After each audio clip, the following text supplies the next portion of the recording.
This episode of Dispatches from Planet Albany is brought to you with support by New York State United Teachers, which represents more than 600,000 educators and school-related professionals in New York. Dispatches is also supported by the public affairs firm O'Donnell & Associates. For more information, check out o'donnellsolutions.com. And he's got a series of Blakeisms that he will refer to from time to time. Such as? I can't remember them off the top of my head. Then why did you bring them up?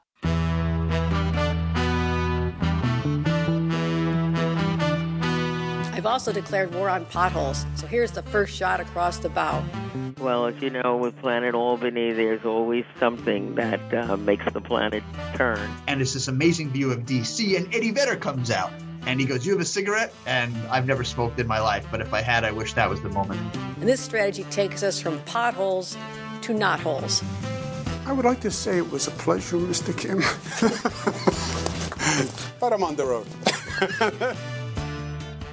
I'm David Lombardo, and this is Dispatches from Planet Albany, a podcast about power and politics in New York State government. And on this end-of-the-year retrospective, I sat down in early December with Capital Confidential author Dan Clark and Bloomberg Industry Capital reporter Raga Justin to discuss some of our favorite and least favorite storylines from 2025 in the orbit of Planet Albany. We began our conversation by playing a little game. I promised you guys we were going to have a new segment, and a little bit of a game. I love a game. Do either of you have any idea what this may be? Why would I? Tic-tac-toe? I'm not that creative. You know, I'm not reinventing the wheel here. So You wouldn't leak anything to us off the record. And I asked, like, multiple times because I wanted to be prepared. So what we're going to do is a competition that hopefully is going to take off, like, I don't know. Wildfire? Sure. And we'll be able to do this with other guests and stuff. It's basically a riff on something Matt Ryan did back in his time with New York Now, and I'm going to play some clips from some Albany politicos. Oh, I did this. And apparently Dan I Clark remember did it too. when Matt hosted and did this. Yes, This exactly. is already a competitive advantage. I have an edge. He does work in the audio video, I don't know, Scene. platforms. Yeah. Sure. I have not. Well, Sucks. it's going to be tough for you. All right. So I'm the underdog in this race. Exactly. Bet high. So on we're going to me, pay. or low. I'm going to play 5 clips, one at a time, and whoever can shout it out first wins. There's no penalty for being wrong. What's the penalty for being right? Well, you'll get to potentially be the winner. And bragging rights. Okay. Yeah. So if you guys are ready, and this could be anybody, guys. These are people in Planet Albany. Nick Reisman just got this. God damn it. Oh. Catherine Garcia. Yeah. Yeah, I saw that. Fuck. When did it come out? Like 2 minutes ago. I've had this sitting in my goddamn. This is how the sausage is made, people. For an hour and a half now, I've got this written down. Aoife grabbed a photo of the two of them together, Jackie Bray and Catherine Garcia. Where is she going? Who? Port Authority? Yeah, and Jackie Bray to, what's it called, state operations. This actually feeds into one of my narratives for the year. Yeah, that makes sense. Yeah. Well, so the issue was, and I'm going to peel the curtain back, I had a couple people who said, yep, it's happening this week. And then everyone else was like, Dave, this is the biggest rumor going around. Everybody knows this. Where you been? Why are you coming to the party now? And I'm like, well, can you confirm it happened now? It's happening this week? And I just showed up to the party 2 minutes ago. Exactly. I showed up to it 5 seconds ago when I looked at it on Twitter after you guys said something. God damn it. Never doubt yourself, Dave. Never doubt yourself. Well, I mean, you got to have the right sourcing on it. Fuck the haters. Yeah. Yeah. If you're a hater, see you later. All right. Well, why don't we play this game? And to be clear, this is of all corners of Planet Albany. These people come from. It's not just elected officials. Okay. All right. So here is the first clip, and if you can't hear it, let me know sooner than later. Growing up in Sleepy Hollow in Monticello, New York, this is all new to me. Blake Washington. That is correct. Oh, man. How 1 did I point. miss Blakester? That's He's okay. got a very specific intonation. He does. To his voice. Yeah. All right. So it's 1-0. Plenty of time to come back, Dan. Here's our second clip. You put disinfectant into your body or shove an ultraviolet light somewhere, I don't know, where he wanted us to put it in our bodies. Run it back. Sorry, I'm just too distracted by what was said. put disinfectant into your body or shove an ultraviolet light somewhere. I don't know. Where's he it wanted us to going? Put it in our bodies. He almost said butt. He wanted to. Yeah. Can we ask for context clues? Like, can I ask you the name of this guy? No. Can I ask you, like, in what setting this was said? All of these clips are from interviews hosted by David Lombardo. That you've done. Oh, okay. Is this the guy? Wait, follow-up question. Is this the guy that has one of the one-liners in your intro? No. He's not Is it RFK Jr.? elected official in terms of government. It's not James McDonald. He is a political figure, though, in New York. In New York Democratic that politics. Jay? That is Jay Jacobs. Oh my God. Sorry, Good I job, just didn't Dan. think Jay Jacobs would be talking about shoving UV up my butt. The context for that was we were doing an aftermath of the 2024 election, and he was talking about Trump voters and what they were interested in and why he was so surprised that Trump won again. Oh, okay. Yeah. All right. It is 1-1 right now. Some of these people were Trump before Trump Oh, was Liz Trump, although Benjamin. Trump was certainly There you go. trumping. But I used to work for her, so. I've never spoken to her, although I would like to. What's stopping you? I got her cell. Yeah. I'll see you after the show. Okay. All right. So 2-1. Dan could lock up a victory right now with this next one. Unfortunately, I'm not a gymnast. I and know if this one, was, but I won't- I don't I think I, won't would be spoil doing it. Ugh, Liz Moran. here. That is correct. Liz and I went to college together. So you know her voice better than anyone else? Her and I co-led our campus chapter of NIPERG. Ah, that's pretty close. So we spent a lot of time together. You're an ex-NIPERG intern? Yeah. Dan, you've led so many lives. I got to tell you about the time I hunted the Sasquatch. Let's not. Yeah. Was that a let's person? keep that for after the show. And their nickname, or was No, that an actual Sasquatch? I got hired by National Geographic, but that's a story for another day. Another Dispatches episode. Yeah.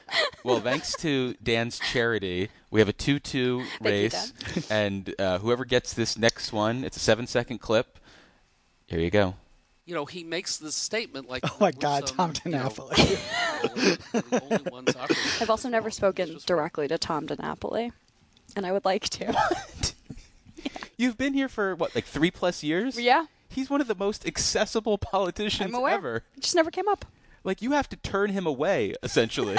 She did. Yeah. Did like his staff reach out and you were like, thanks, but no thanks? No, they did not. I have just never, it's never happened. It's never happened, but it will happen. Okay, so what do you guys think of this as a premise? Love. I really like this. Love. This is Yeah? really fun. Yeah. Can we Okay. do another couple? I mean, I have more. Oh, Let's just do it. yeah, I'd love that. Okay, Let's just say Dan won and move on. all right. just for fun. I'll play you some more. Well, the problem is, some of them are repeats from this group of clips, but I have some that I think are not. Okay, here we go. And I also don't want to use all my good clips, but here you go. Beating my predecessor, the assembly member for the East Side Alex at Borres. the time, a man by the name of Theodore Roosevelt. That is correct. Just great Teddy Roosevelt reference. All roads point to Teddy Roosevelt. That's right. Mm-hmm. All right, I have another one. I think this one is hard, though. It's short. It's hard to hear. And once Dan finishes drinking, I'll play it. You know, this is a pretty self-indulgent game, I'm realizing. In what way? Well, I guess it sets up a system where people who just listen to you obsessively would be in a better position to win. True. Yeah. Win bragging rights, and that's about it. Yeah, and you get more clicks. Yeah. So this one's about 2 seconds. I will tell you in advance, it is a commissioner who's saying this, a state commissioner. Okay. Jesus Christ. Jeanette Moy. Cheese and rice. Yeah. That actually, I didn't even listen to the voice. I just know that Dave loves having Jeanette Moy on. Yeah. Just assume. I just assumed. Took a guess. And I heard it was a woman, and I said, I know who this is. Touche. Well, I appreciate you guys being my guinea pig. That was really fun. Guinea pigs, I should say. And who Oink. won? For Dan won. Yeah. I think officially Dan won. Unofficially, I won. Yeah. I'll go with that. Did you? I thought you had... Yeah, I got Alex Borres and Jeanette Moy. But you said Tom DiNapoli first. Well, he Yeah. won. That was the cutoff for him winning. Right. Yeah. Then I got the next two. Right. Yeah, but Dan also took a pass on the Liz Moran one. Aoife, can we play that back? Just kidding. Eva has headphones on and doesn't give a shit about what we're talking about. Good. Well, we'll let the listeners get back to us on whether they like this and want more of this. But for now, let's pivot into our main topic, which is some of our favorite stories / narratives of the year. And unless anybody really wants to jump into this, I was going to lead with one of mine, which is the election changes that weren't. I think about the start of the year. We had UN Ambassador Elise Stefanik, so there was going to be a special election, and so the Democrats were going to fuck with the date of that special election. I forgot all about this. Yeah, push it way back so that they would have issues in their House majority, and ultimately, no UN ambassador, no changes to the special election calendar.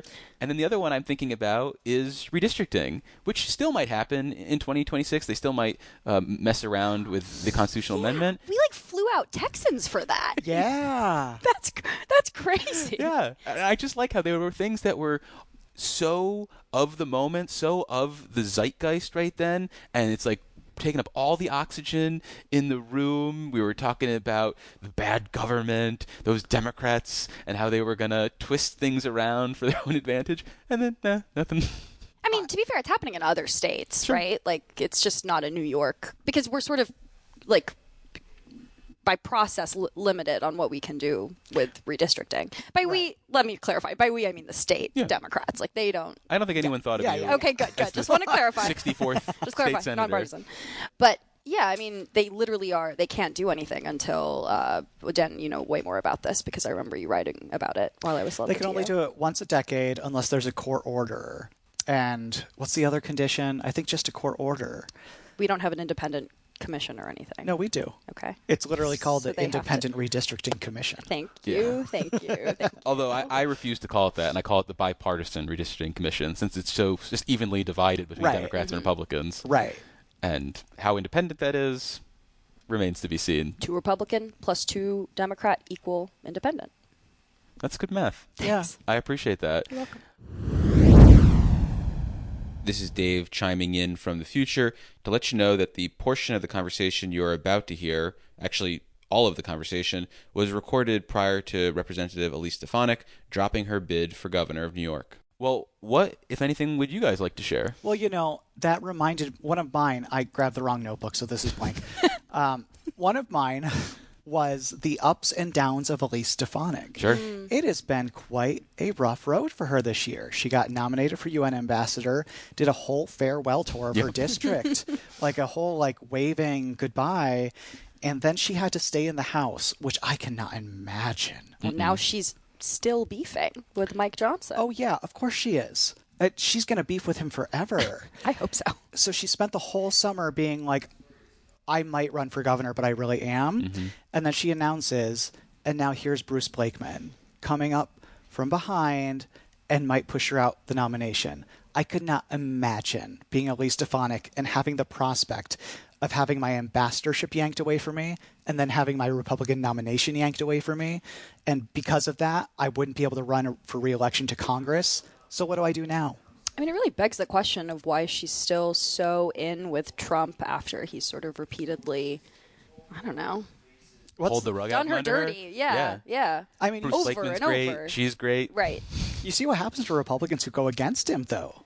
I mean, they effectively get Republican canceled. Mm-hmm. They get pushed out. Railroaded. That was, sorry, to 2 R's. Yes. Yeah. Yes. You know, I feel pretty good about her campaign, though, based on the way they reacted to Bruce Blakeman entering the race, which was calm, cool, collected. It's like Christmas for Kathy Hochul. Just reasonable, though. Those 100 tweets that she sent overnight were really measured. Yeah, you could tell that was a person who wasn't worried about their future. That's right. And, you know, win or lose, everything was going to be okay. And I just hope that they can maintain that level of Zen-like tranquility throughout a whole primary and not get bothered or rattled at all. Yeah. I'm sorry. I can't even respond to you. Serious. You know what would be really fun? Let's put the 3 of them in like a Buddhist meditation camp. They have those. Silent retreats. Who's the third?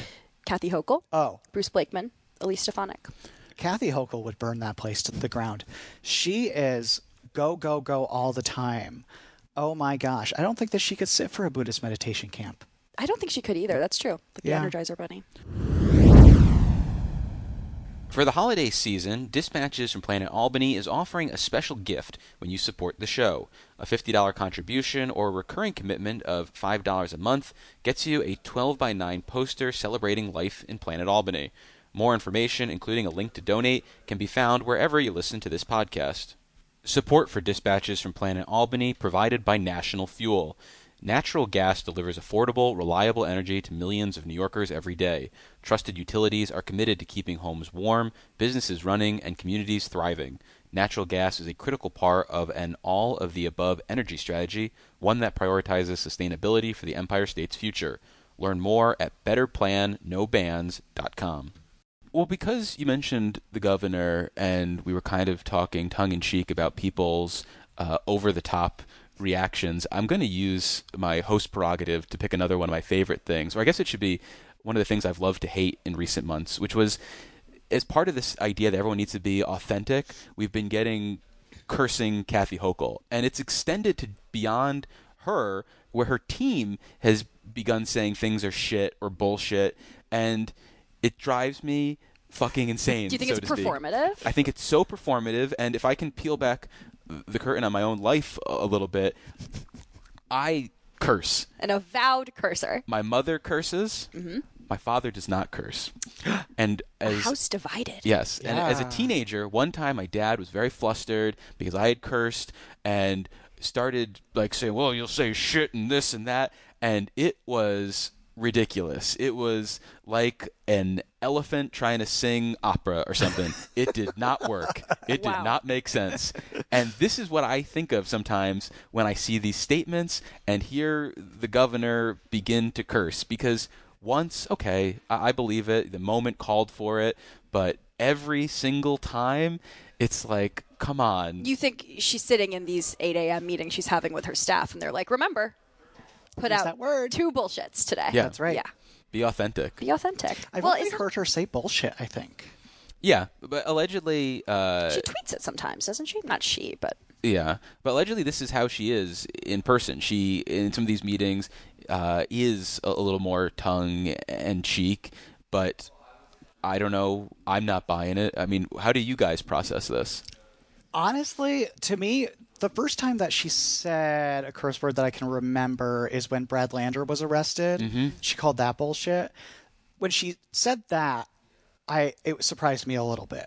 But since then, I can see kind of the posture that she's trying to position herself as a woman of the people. Sure. And surely she knows that most people curse, or at least most people in my life curse. Mm-hmm. So I don't know if I necessarily see it as performative. Maybe a little bit performative, but I don't see it as all that planned. It doesn't seem entirely out of character. I mean, she's been on this, like, I'm Buffalo tough thing. She wasn't cursing the first 3 years. She was a lady in politics. Yeah. Just keeping it under wraps? Yeah. I mean, honestly, like, does Kirsten Gillibrand curse? Oh, yeah, I think out so. Loud? Maybe in press conferences, online. I think that's also different. I mean, you know, these public personas are supposed to be, or they have been, more measured. I think that's just normal. Yeah. Maybe campaign Kathy is different from governing Kathy. Oh, Hundo P, are you kidding? Yeah. Campaign Kathy is like, I'm going to do everything for everyone. Governor Kathy is like, no.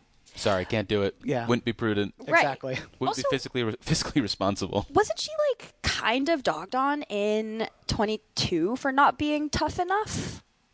I was kind of just coming in, so I don't really remember. Well, it was this whole narrative that Lee Zeldin and that Elise Stefanik's using now about her being like an accidental governor, about like how she wasn't actually elected governor. She was elected lieutenant governor, although he tried to frame it as she wasn't elected at all. I think that was where the framing came around, where he was like, he basically tried to say, Andrew Cuomo picked you for politics, not for practicality. Like, you weren't supposed to be somebody who actually did something. Right. You're just this, like, China doll politician that I can throw to the Finger Lakes or whatever. Right. And she turned that around pretty quickly on Zeldin, I think. Yeah. Remember when she was Rambo governor briefly? Oh my God, I loved it. Does Rambo governor is that, do you think, the natural origin point of bullshit governor? I don't know whether that was a natural evolution, and although didn't that tweet get taken down, that image of her? It got deleted like that. Yeah. Was it AI generated? I couldn't tell you. Oh, I think so. I'm pretty sure because it looked real smooth. It's weird. If somebody on her It's staff weird. actually photoshopped that, like took time, Yeah. then I would need to file a FOIL request and Hire them on the spot. yeah. Well, I was going to say see how much that costs New York taxpayers, but I think I could hire them too. Yeah. So Raga, coming into this, you were not exactly prepared, Nope. but you've had some time now as we've vamped about different things, and I'm curious, do you have a favorite story or narrative from 2025? I'm gonna go broad, and I'm also gonna cheat a little bit and just piggyback off of the Elise Stefanik thing, and just maybe this is not new, but it seems like there was a lot more movement this year around people leaving the state senate and the state assembly, or just movement in general. I mean, like all the people from Alex Borez and Michael Lasher are leaving, for example. Deborah Glick retiring at the end of this year. Give me some other names. Brad Siegel leaving. Siegel. Harvey Epstein leaving. Sean Ryan leaving. Julie. I mean, I know Julia Salazar sort of briefly. She never toyed with the idea, but there was other people saying she might leave to run. Right. Amanda possibly. Septimo for Congress. Yeah, right. yeah, Claire yeah. Valdez apparently also potentially. Right. Kristen Gonzalez wants to be considered in that run for Congress for the Native Alaska seat. Linda Rosenthal and Tony Simone potentially jumping on over. Although Linda Rosenthal's name has been floated around for other jobs for years and years and years, and I wonder, now that you have the Housing Committee chairmanship in the Assembly, whether you really want to start at the bottom again in the state Senate. You're not necessarily incentivized. But, I mean, you know, the City and State has run their, musical chairs article over, at least I've seen it a couple of times, and I think other people have pointed this out too.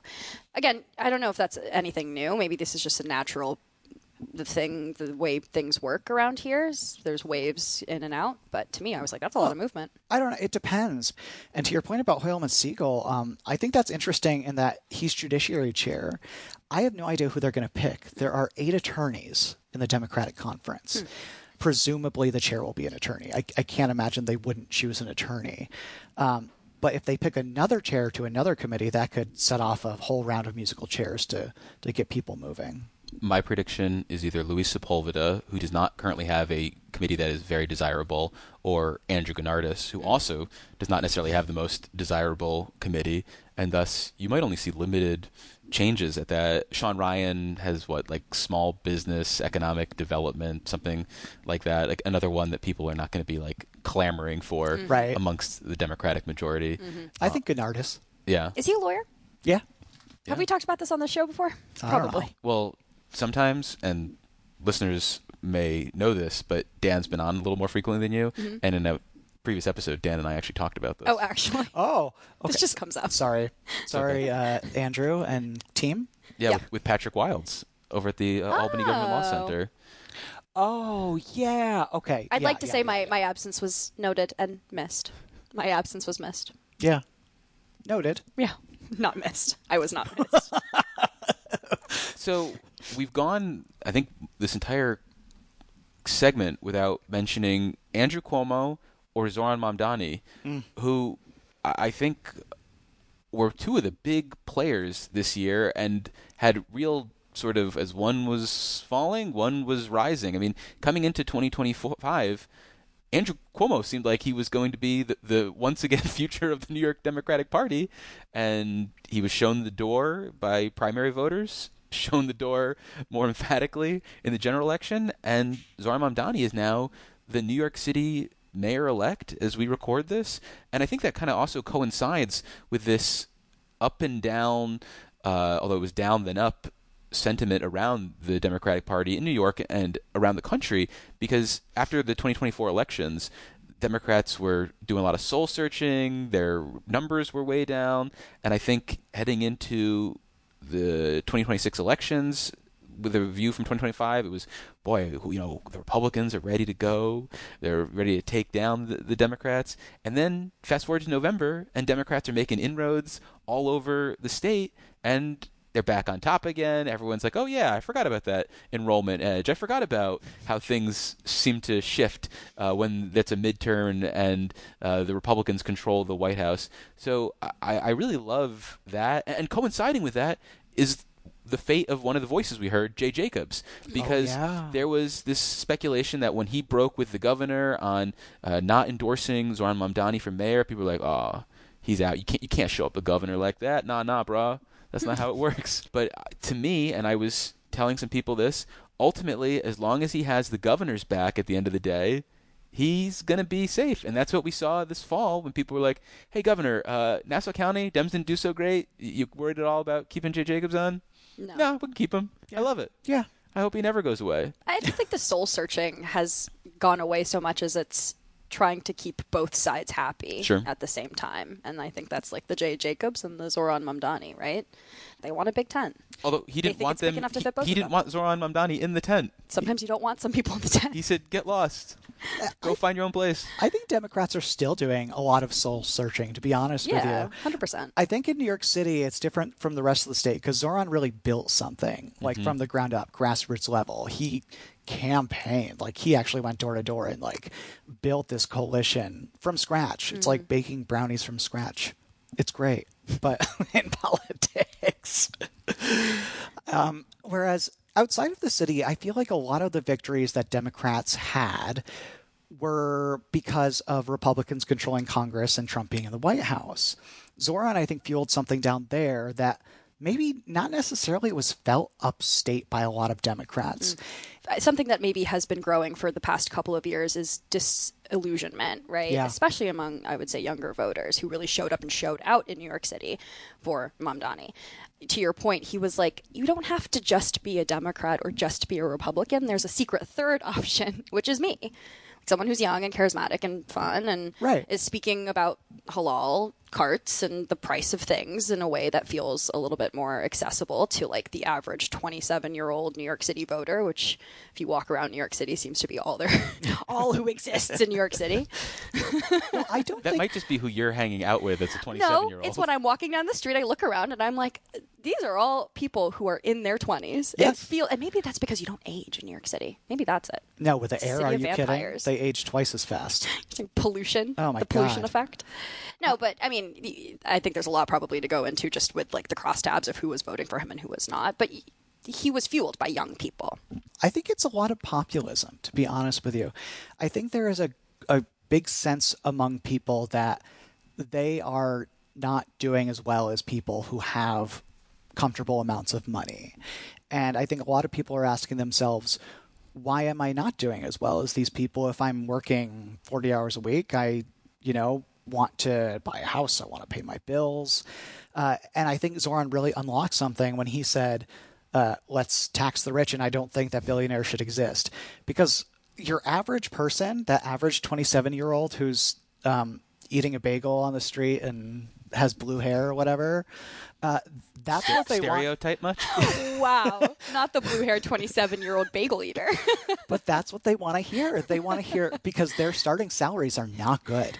So they want to hear. No, they are not. Yeah. They want to hear like, hey, help me, and don't help them. Yeah.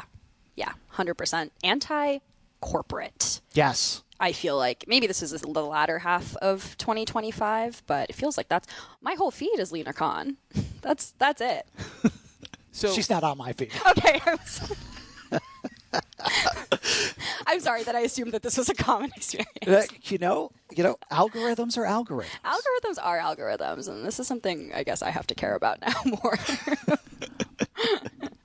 Well, Raga, because this is a chance to look back at 2025, I'm surprised that you aren't using this opportunity to take a victory lap on a prediction/comment that you made in one of our drafts regarding who Governor Kathy Hochul should pick as her lieutenant governor in light of who seems to be on the short list right now. Interesting. Are we referring to State Assemblyman Brian Cunningham? Exactly. Yep. The only person actively campaigning for this job for months now. Yes. You're going to have to remind me of the other names because I'm kind of blanking.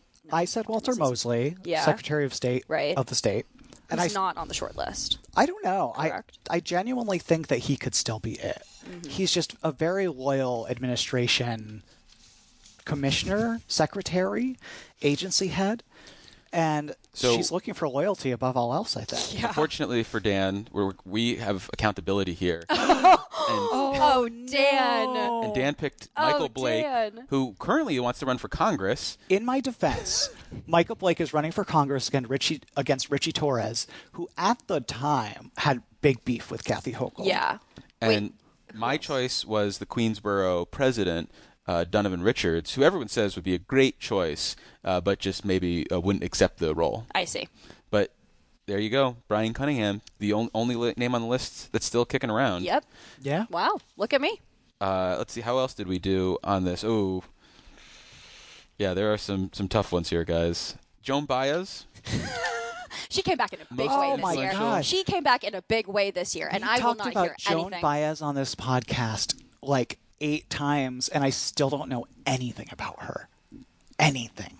Do I need to refresh your memory? Still alive, Raga? Yeah, she's still alive, I think. But I'll remind you, I also said I don't know anything about Kendrick, and he's still Yeah. who I chose. Yeah, and he's still also alive. I hope. I think so. I think we would have heard. You might not have. Your algorithm might not have shown you To that. be fair, yeah. Well, it's been a wonderful year podcasting with both of you. Aw. And I'm really glad that we got to develop this rapport as people take on new adventures, expand their work life, and I hope we can do more of it in 2026.